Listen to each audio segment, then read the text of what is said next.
काल की परवाच तुतारीची वाजंत्री लाडक्या बहिणींविरुद्ध वाजली होती. महिलांचा सन्मान करा वगैरे म्हणणाऱ्या वाजंत्रीताईंना मला विचारायचंय की तुमच्या डोळ्यात राज्याच्या बहिणींचं सुख का खुपतंय?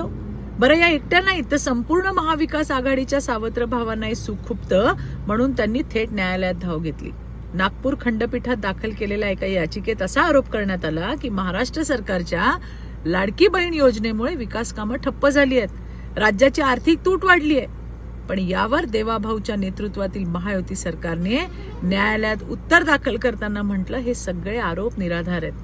2024-25 या आर्थिक वर्षात राज्याची राजकोषीय तूट 2.69% इतकी आहे, जी fiscal responsibility and budget management म्हणजे FRBM कायद्यातील 3% मर्यादेतच आहे.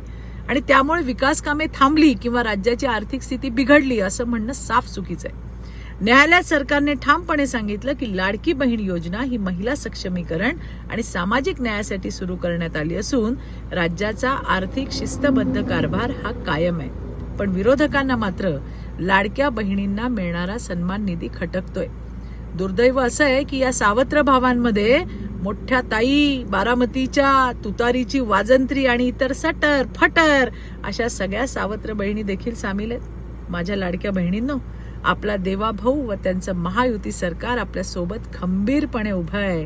त्यामुळे आपल्यासाठी असणारी लाडकी बहीण योजना ही सुरूच राहणार आहे. धन्यवाद. जय हिंद, जय महाराष्ट्र.